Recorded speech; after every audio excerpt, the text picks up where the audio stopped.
नमस्कार, मैं हूं निखत परवीन खान और आप देख रहे हैं इंडिया परफेक्ट न्यूज। है ये नगरी, धन्य है ये वेला, धन्य है ये दिवस, धन्य है ये रात, क्योंकि धन्य धन्य है ये अड़गार, धन्य धन्य है ये अड़गार। धन्य है हमारी यह दृष्टि जो आज ऐसे महान दुर्लभ दृश्य को देख पा रही हो। दुर्लभ क्योंकि हमारे ही बीच से इतनी सारी आत्माएं सिंह की भांति निडर होकर अपनी शौर्यता का परिचय देते हुए संसार को ठोकर मार के परम कल्याणकारी संयम मार्ग पर प्रयाण करने जा रहे हैं।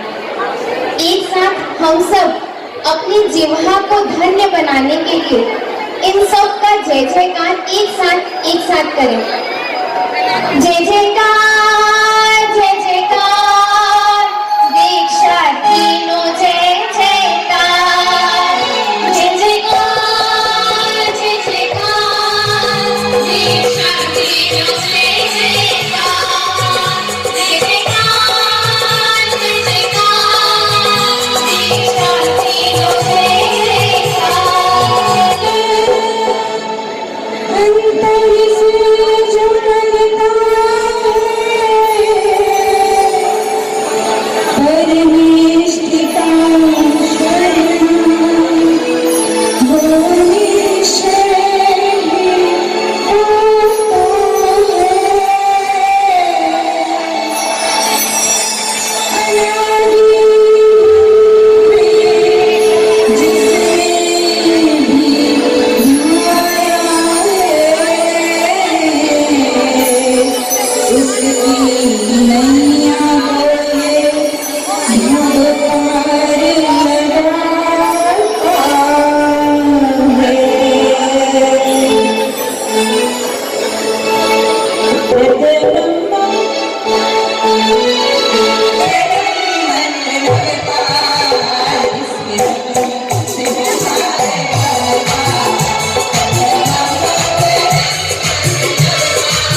जपते जपते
अभिनंदन करते हैं। प्रभु मिलन की राह में हम मिलकर चलते हैं। अवसर है दीक्षा का जीवन के महोत्सव का। धन्य है संस्थान धन्य जहाँ मयंक भैया, दुर्गा देवी जी, सुशीला जी रुनिया और अब पूरा डाकलिया परिवार दीक्षित होने जा रहा है। वर्तमान काल में हम जहाँ साधनों की ओर आकर्षित हैं, वही ये साधना की ओर। यह ड्रामा दीक्षाती परिवार की रियल स्टोरी पर आधारित है। कैसे ही परिवार संसार से वैराग्य की ओर विकसित हुआ। प्रथम कड़ी में शादी के बाद पहला त्योहार महान पर्व पर्युषण का सार्थक। तो चलिए देखते हैं। सपना जी चौकी में हूँ, क्या हुआ? अरे बड़ी जोर की भूख लगी है, क्या बनाया है सपना? आज तो मैं दाल गट्टे की सब्जी बनाई हूँ। फिर गट्टे की सब्जी? अरे तुम रोज रोज मुझे सूखी सब्जी क्यों खिला रही हो सपना? अरे बस आज ही खाना है, कल से तो आपको उपवास करना है। अपना पर्व पर्युषण चल रहा है। उपवास, उपासना, कैसे समझो? आइडिया सुनना सपना। हाँ वो असल में खड़े कैमरे में किसी डिस्को में खड़े जाए, कैमरे में पूरा स्टेज कवर नहीं हो रहा है। होटल में खाए, किसी डिस्को में जाए। चल ना सपना, बाहर जाएंगे, मेरे को सुखा नहीं खाता है। चल अरे तो क्या हुआ, नए शादी हुई है, बढ़िया घूमेंगे फिरेंगे। चल चल चलेंगे। सुनो ना, आप कितना भी मेरे आगे पीछे घूम लो, मैं आपको कल उपवास करा कर ही रहूंगी। समझाना मतलब भाई कहाँ हो, क्या कर अरे रहे हो? यही हो भैया, आइए ना।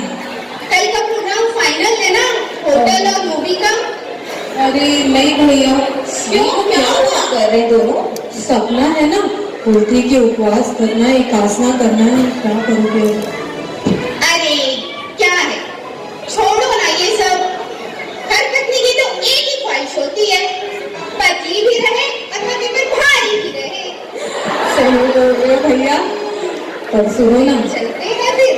सपना को पता नहीं चला। अगले दिन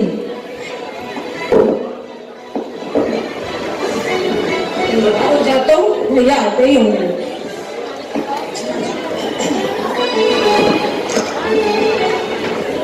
भाई भूपेन, हाँ भैया, बस रेडी हो गए? हाँ, परफ्यूम। चलो चले फिर। हाँ भैया, चलो जल्दी चलो, नहीं तो फिर फंस जाएंगे। हाँ, सपना आ जाएगी। अरे कहाँ गए ये? कहाँ गए आप? अरे नवकार्सी का पचकांड कराना था। हाँ, ये दोनों भाई कल बात तो कर रहे थे, सोनाली जाना है, खाना खाना है। हे परमात्मा, मैं इनको धर्म क्यों आगे करना चाहती हूँ और ये कर्म करते जा रहे हैं। मैं क्या करूँ परमात्मा, मैं क्या करूँ? अगले दिन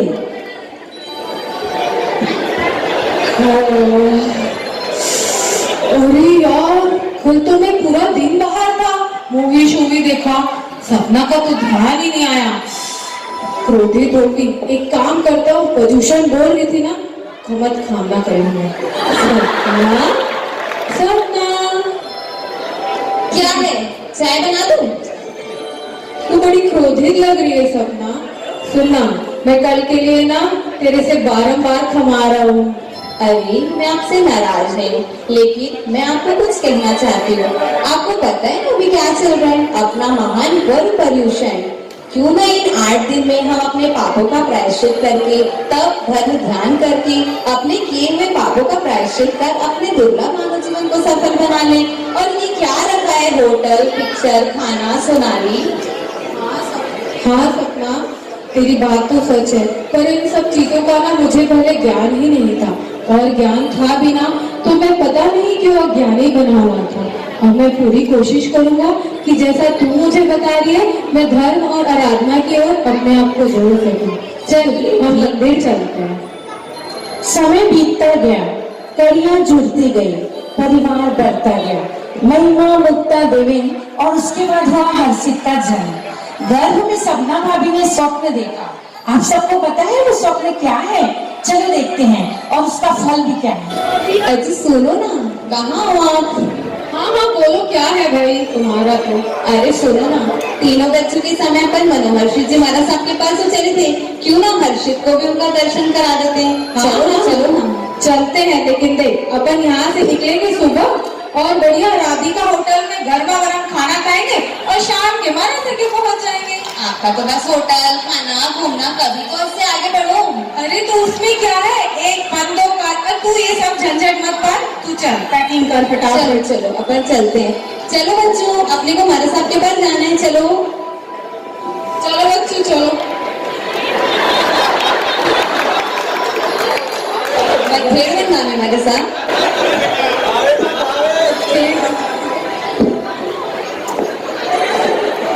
कैसी हो सपना बहन? बस मेरे साथ आपका आशीर्वाद है। श्रावक जी का धर्म आराधना कैसी चल रही है? बाप जी थोड़ी कोशिश करता रहता है। बाप जी, हर्षित जब मेरे गर्भ में था तो मुझे एक स्वप्न आया कि मैं समुद्र की गोते खाते हुए किनारे पर आ पहुंची हूँ। साहिब जी, इस स्वप्न का क्या अर्थ हुआ? सपना बहन, यह स्वप्न तो अद्भुत है। ये तिन्नाणम तारयाणम वाला है। यह जीव समुद्र के जैसे गहरे संसार से धर्म की आराधना करके अपने लक्ष्य को पाएगा और अपने साथ साथ यह अपने आसपास के लोगों को भी जग में भी धर्म का वैभव फैलाने वाला होगा। तिनाणम ताल्याणम वाला है। प्रभु और गुरु भगवान की कृपा तो मुझ पर शुरुआत से ही है और मेरा मन संयम की ओर हमेशा अग्रसर रहा है। और अगर ये जीव हमें डरा दे तो हम तो धन्य हो जाएंगे। हमारे साहब, आपका आशीर्वाद और मार्गदर्शन सदा हम पर बना रहे। मैं खेड़ बना रही। इनके स्वप्न का फल तो गुरुदेव ने बता दिया और वो फल हमें यहाँ पे प्रत्यक्ष दिखाई भी दे रहा है। कहते हैं ना, कोशिश करने वालों की कभी हार नहीं होती। आज के समय में जहाँ बच्चों को धर्म के संस्कार देना बहुत कठिन है, वहीं मम्मी की प्रेरणा और पापा का बलिदान आज बच्चों को कहाँ से कहाँ ले आए, इसकी कुछ झलकियां। अरे बच्चों, उठो उठो, 3:30 बज गए। गाथा याद कर दिए ना?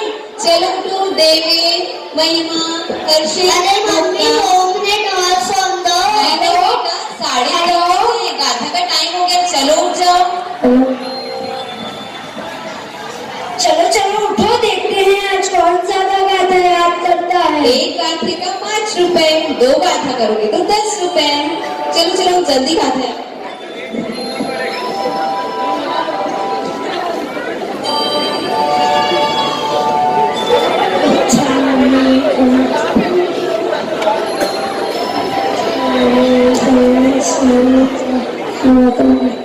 अरे बच्चों, स्कूल का टाइम हो गया है, तुम्हारी तो गाड़ी भी आ जाएगी।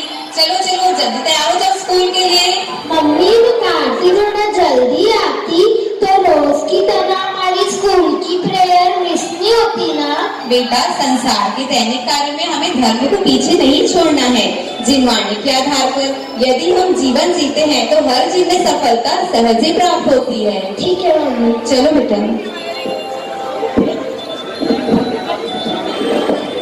स्वर्ण तपने पर विशुद्ध कुंदन होता है, काटने पर दे सुरभि व चंदन होता है। संयम का यूज सिर्फ सुपात्र को ही मिलता है, क्योंकि देवताओं का भी उनके चरणों में वंदन होता है। देखो कैसी अद्भुत है धर्म की महिमा। गुरु की सानिध्य एवं अध्यात्म के प्रभाव से इनका जीवन ही संवर गया। आइए देखते हैं। अरे हर्षित के पापा, कहाँ हो आप? हाँ हाँ बोलो, क्या हुआ है भाई? सुनो ना, कैवल्य धाम में पीयूष जी की महाराज साहब की निष्ठा में बहुत अच्छे से उपध्यान तप चल रहा है। चलो ना अपन भी सपरिवार वहाँ चलते हैं और तब तपस्या करते हैं।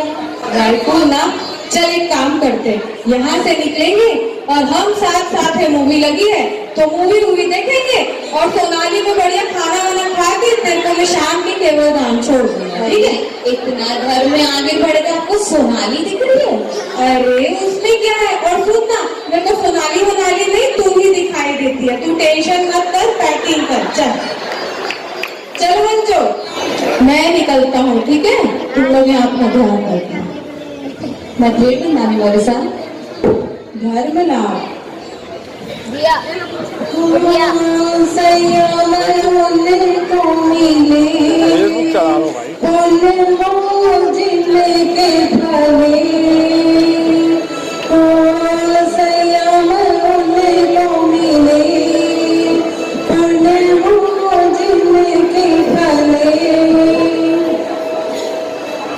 यह संसार विष के समान है, संयम अमृत के समान।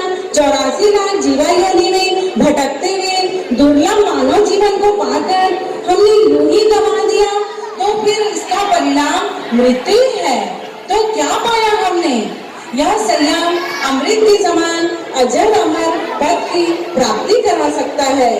वैरागी भी हर सुबह नया होता है, हर सांझ नई होती है, हर चांद नया होता है, हर सूरज नया होता है, किंतु फिर भी वह नहीं उछालता। वह प्रतिपल ताजा व निर्मल रहता है। तब तो ये संसार त्यागने जैसा ही है। यह संसार त्यागने जैसा है। मरसा, संसार की अशांतता को देखते हुए मेरा मन भी दीक्षा लेने को कर रहा है। मरसा, मेरा मन भी दीक्षा लेने को कर रहा है। मरसा, मेरे को भी दीक्षा लेने का मन कर रहा है। मरसा, मैं भी दीक्षा लूंगा। हाँ हाँ बिल्कुल। देखिए इन साहसी बच्चों की मार्गदर्शन को देकर ये प्रभु के सानिध्य में जीवन के मर्म को समझना चाहते हैं। आज इनकी भावनाओं को देखते हुए इन बच्चों का मार्गदर्शन कर हम इन सभी बच्चों को दीक्षा के आज्ञा प्रदान करते हैं। तीर्थंकर को भी अपने मानवीय कर्म भोगना ही पड़ता है। ऐसे ही चारित्र होने कर्म के उदय के कारण इनकी दीक्षा तो हो गई स्थगित और उसके बाद लोगों को मौका मिला। वो क्या, चलो देखते हैं। कुमारी आज पिक्चर चालू है। गीता, ए गीता, आजकल ना दिन भर फोन में लगी रहती है। देख पूरा कचरा छोड़ दी है। कोंटा कांटी साफ करेंगे अच्छे से। फिर तो काटने चालू हुई तो बोले बोले ना ना मौसम में कचरा मत क्यों करते। ज्यादा कचरा नहीं कर। हाई फाई से समझे ना। हाँ भाई, पर अच्छे से कर साफ सफाई। ऋषिका, ओ ऋषिका, आगे से क्या बात है भाभी, बहुत उत्सुक लग रहे हैं। तो सुनी क्या? अरे वो डाकलिया परिवार है ना, उनके 4 बच्चों की दीक्षा होने वाली थी। उनकी तो अटेंडेंस फीस हो गई। बड़े चले थे दीक्षा लेने, हो गई ना कैंसिल। ये तो मन को क्या था। अरे वो डाकलिया परिवार है ना, वो छोटे छोटे 4 जन नहीं करी। वो मन्ना दीक्षा देने वाला रही, सो मन के दीक्षा नहीं हुआ थे। हाँ मैं भी सुनी ना, वो तो उतली बाई है ना, वो बता रही स्कूल वो मन चालू दीक्षा मिली। और का ते बता, अपने छोटे छोटे लड़का मन का दीक्षा देना पड़ते। हाँ भाई सही बोला, उसका खाए पी क्यों का मेरे को दीक्षा दे। और का पता है तो होगा, नमन में दीक्षा लेना बहुत कठिन है। नमन पैर चलना पड़ते, जो मिलते होला खाना पड़ते। और तो पता है हमारे में ना छुरी लगी खींच के निकालते। और क्या ऐसी थोड़ी ना दीक्षा हो जाती है। चल भाई मैं तो चली, मुझे तो भी प्रभु को सबको बताना है। और मजे की बात बताओ, आज तो मेरी किटी भी है, वहाँ तो नई खबर देने वाले को प्राइज मिलता है। मेरा तो आज तो पक्का, मैं तो चली। अरे नहीं मैं भी चाहती हूँ। अरे एक हाई फाई काम वाली इधर आ, तू भी आ। मैं समझाती हूँ, दीक्षा लेना कोई आसान काम नहीं है। इस पथ पर चलने के लिए हमारा मन को पक्का करना बहुत जरूरी है और बाद में जीतने से तो बेहतर है कि हम आज ही पक्के होकर आगे बढ़े। और जो धर्म आराधना पूरा दाखलिया परिवार करता है, उसका 10% भी हम अपने जीवन में उतार ले तो हमारा जीवन धन्य हो जाएगा। सुनो रे सुनो मन। सही बात तो दिन भर, इसलिए हमें इस तरह उपासना करके धर्म आराधना को अपने जीवन में उतारना चाहिए। समझ में आया ना? बोला था ये भी समझ गए ना, हाई फाई काम वाली। हाँ भाई सही बोला था, सही बोला था। कुछ तो लोग कहेंगे, लोगों का काम है कहना। लोग तो कुछ भी कहे, मगर इन्होंने तो लोगों को भी गलत साबित कर दिया। और देखो अपने दृढ़ श्रद्धा से ये आगे बढ़ते जा रहे हैं। भूपेन भैया जी का तो गुरु के प्रति समर्पण सबको पता ही है, किंतु धर्म दलाली में भी वे हमेशा आगे रहे। जैसे श्री कृष्ण ने धर्म दलाली करके तीर्थंकर नाम कर्म का बंध किया, वैसे ही भैया की धर्म दलाली देख के श्री कृष्ण का स्मरण सहज ही हो जाता है। ऐसे माता पिता के संस्कार बच्चों में भी दिखाई देते हैं। कहते हैं ना, प्रत्यक्ष को प्रमाण की आवश्यकता क्या। जीवन जितना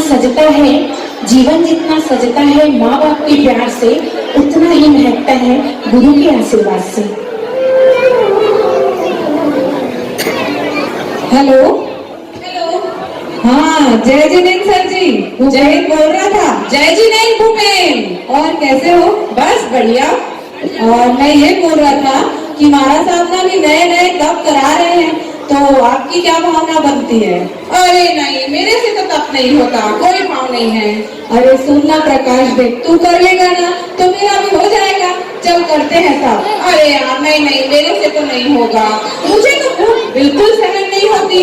उपास करो तो दिन में तारे नजर आते हैं और विजय चाट को गुपचुप भी दिखता है यार। अब कैसे करूं बता? अरे तू सबकी चिंता मत कर, देख कल उपास करेंगे। सुन, और अगर अपन जैसे तपस्या करने लगे तो मानव मंदिर और साईं वाले का क्या होगा? हाँ रे सही बात है, पर सुन मेरी बात, कल उपास कर ले और परसों चकाचक पाने में एक से एक आइटम बनवाएंगे। अच्छा, आइटम बनेंगे क्या? उपवास भी हो जाएगा और आइटम भी मिल जाएगा। बादाम का सिरा बनेगा कि नहीं? हाँ हाँ सर जी, सब हो जाएगा। चल फिर ठीक है, चल कर लेता हूँ, कर ठीक लेते है, हैं। चल चल। हाँ मम्मी मम्मी, ओ मम्मी मम्मी, क्या बनाया है आज खाने में? क्या हुआ हर्षित? बहुत जोरों की भूख लगी मम्मी, क्या बनाया हुआ है? अरे आज तो मैं तेरा फेवरेट खिचड़ी बनाई हूँ, तू बैठ के लेके आ रही हूँ। ठीक है मम्मी, जल्दी से दे दो, बहुत भूख लगी है। ले बेटा, सुन चल ना मैं भी तेरे साथ ले लेती हूँ। हर्षित, खिचड़ी में नमक नहीं है, पर तूने कुछ भी नहीं कहा, पूरा खिचड़ी खा लिया। हाँ मम्मी, मुझे पता है खिचड़ी में नमक नहीं है, लेकिन आज मेरे भाग्य प्रबल है, तभी तो मुझे आज एंडिंग का खाना मिल गया। अरे वाह बेटा, देखो दैनिक दिनचर्या में यदि हम छोटी छोटी बातों का ध्यान रखें तो सहज ही धर्म हो जाता है। सही है मम्मी। अरे देवेन दिखाई नहीं दे रहे, कहाँ है वो? मम्मी देख के आ रही भाई, क्या कर रहा है? क्या कर रहे हो भाई? क्या बताऊं दीदी, आज मेरे दोस्त से मेरे लड़ाई हुई और गुस्से में मैंने पता क्या क्या कह दिया, इतने अपशब्द कहे और मुझे ऐसा लग रहा है मैं बहुत बड़ा पाप कर दूं। और मैं इसी चीज को अपनी डायरी में लिख रहा हूँ ताकि गुरु भगवान के समक्ष मैं इसका प्रायश्चित ले सकूं और यह पाप मुझसे दोबारा न हो सके। भाई हम अपनी डायरी में छोटी छोटी बात अपनी गलती को लिखते हैं। चलो भाई देखते हैं तो बहन लोग क्या कर रहे हैं। चलो चलते हैं। पापा को बोल मना कर दिया था, बोल दो। क्या कर रही हो दीदी? क्या कर रहे हो दीदी? हमने आज तक जितनी गाथा याद की है, उसका जो पैसा इकट्ठा हुआ है वो गिन रही हूँ मैं। अरे वो पैसा, चलो ना दीदी अपन इंतजार करते हैं पैसे का। नहीं ना बहन, हमें मम्मी ने क्या सिखाया है, पुण्य कार्य का पैसा पुण्य कार्य में ही लगाते हैं, पाप कार्यों में इनका उपयोग नहीं करते। हाँ दीदी, मुझे भी महाराज साहब की एक बात याद आ रही है। महाराज साहब ने ज्ञान की बोली के बारे में बताए थे, हमें हर्षित के तोतलेपन को दूर करने के लिए ज्ञान की बोली लेनी ही चाहिए, जिससे उसके ज्ञानावर्णिक अंक का क्षय हो सके। भैया भैया, मेरे पास भी ज्ञान के पैसे इकट्ठे हो गए, क्यों ना मैं ही ज्ञान की बोली लगाता हूँ। बिल्कुल सही कहा हर्षित, चलो चलते हैं। चल चलते हैं, महाराज साहब के जाके ज्ञान की बोली ले लेंगे। गुरु कृपा एवं उनके मार्गदर्शन से प्रभावित हो हर्षित भैया ने स्वद्रव्य से ज्ञान की बोली ली और आश्चर्यजनक रूप से उनका तोतलापन दूर हो गया। ये रियल चीज है।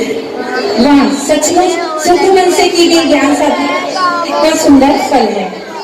तीर्थंकर महावीर की महिमा अपरंपार, देवेंद्र भी हर्षित हुए जिन शासन के द्वार। सागर की बूंदे खा करके मिला किनारा पार, तिन्नाणम तारयाणम सपना है साकार। जिनवाणी मुक्तावली कर देती भोपाल, नृप राजा भूपेंद्र भी बन जाती अंगार। सप्त कम है त्याग बड़ा है, धन्य पूरा परिवार। श्री संत देता बधाई आपको, अनुमोदना बारंबार, अनुमोदना बारंबार।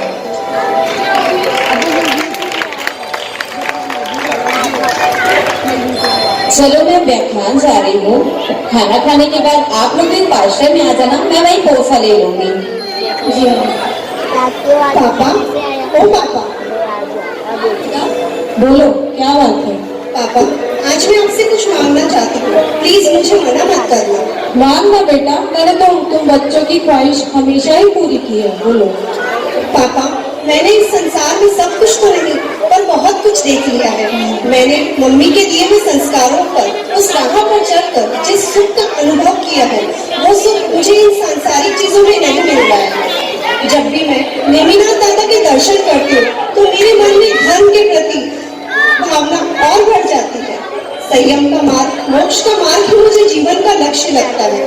पापा, मैं अपने निज के स्वरूप को जानना चाहती हूँ, मैं दीक्षा लेना चाहती हूँ। पापा, मैं संयम लेना चाहती हूँ। नहीं नहीं बेटा नहीं, तुम मेरी इतनी कोमल सी छोटी सी बिटिया और ये दीक्षा का इतना कठिन मार्ग, मैं तुझे आज्ञा नहीं दे सकता बिटिया। भूल जा तू इन सब बातों को। पापा, ये शरीर तो नश्वर है ना, परंतु आत्मा तो अमर है ना। पापा, मैं अपने निज को स्वरूप को जानना चाहती हूँ। पापा, मैं अपने जीवन को संयम की राह पर ले जाना चाहती हूँ। पापा, मुझे आज्ञा दे दो। पापा बेटा, तू मेरा अभिमान है, तेरे दृढ़ संकल्प को और संयम के प्रति भावों को देखकर मैं नतमस्तक हूँ बेटा, मैं नतमस्तक हूँ। तुम इस पद पर आगे चढ़कर कभी मत दिखना बेटा। मैं अपने मोह को त्याग कर तुझे आज्ञा देता हूँ बेटा, मैं तुझे आज्ञा देता हूँ।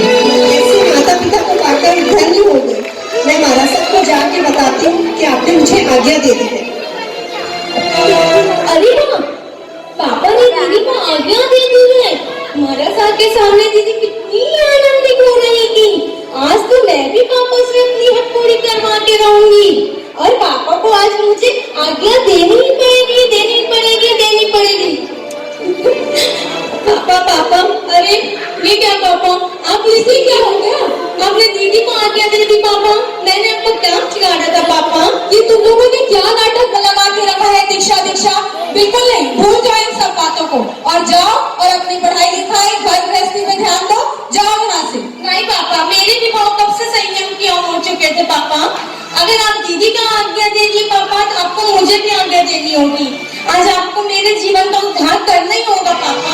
आपको आज्ञा देनी होगी पापा, आपको आज्ञा देनी होगी। बेटा, तुम दोनों बेटियों को देखकर मैं इतना भाव विभोर हो गया हूँ और तुम लोगों की इन सारी कल्पनाओं में मैं इस कदर डूब गया हूँ कि मुझे लगता है मुझे तुम दोनों को आज्ञा दे देनी चाहिए। जा बेटा, मैं तुमको आज्ञा देता हूँ।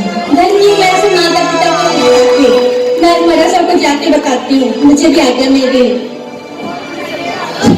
गलत बात पापा, बहुत गलत बात। आप हमेशा ऐसे करते हैं पापा, बहुत गलत। मुझे क्या हो गया? आप हमेशा बेटियों को हमेशा ज्यादा प्यार करते हैं। बेटे ने क्या बिगाड़ा है पापा? अरे देख तू ये सब ना, जा तू यहाँ से, अब बहुत हो चुका है।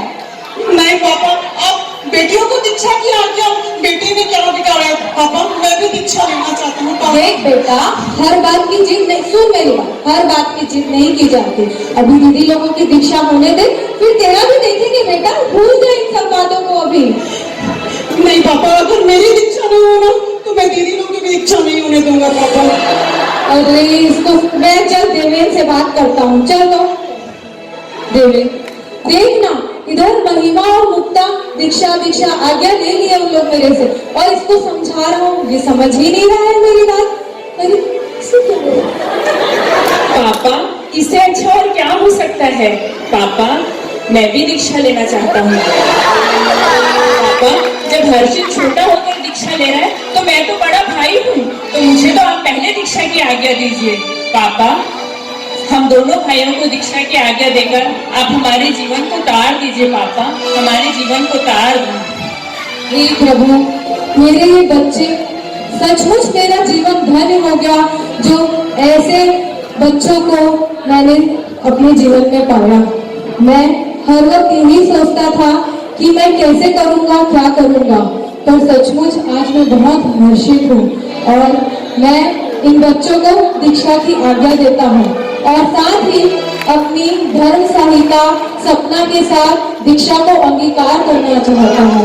बच्चों ने ना, सपना ने ना केवल इन बच्चों को सिखाया, संयम की ओर बढ़ाया, पर उसने मेरा भी हृदय परिवर्तन कर दिया।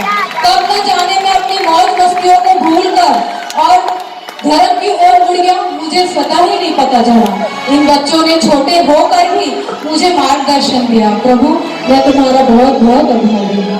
एक दिन दीक्षा लूंगा मन में है भाव, एक दिन कर दूंगा मैं संयम पथ पे पाँव। संयम मेरा संयम, संयम मेरा संयम। एक दिन दीक्षा लूंगा मन में है भाव, एक दिन कर दूंगा मैं संयम पथ पे पाँव। संयम मेरा संयम, संयम मेरा संयम, संयम मेरा संयम, संयम मेरा संयम। जब कोई बच्चा दीक्षित होता है तो हम कहते हैं माता पिता को कि ये माता पिता वीर माता पिता है, मगर यहाँ तो बच्चे भी दीक्षित हो रहे हैं, पूरा परिवार ही शूरवीर है। शादी के बाद अपने जीवन साथी को धर्म में आगे बढ़ाना और अपने बच्चों में भी धर्म का संस्कार पल्लवित कर उन्हें संयम की राह में आगे बढ़ाना धन्य है। हर्ष हर्ष। समय की मर्यादा कंप्लीट हो चुकी है। अब दीक्षा दी के मन के बोल संयम पद है अनमोल। दीक्षा दी के मन के बोल संयम पद है अनमोल। दीक्षा जन की शान है, दीक्षा दी महान है। दीक्षा जन की शान है, दीक्षा दी महान है। की भावना हुई पूरी, संस्कार धारी पावन हुई।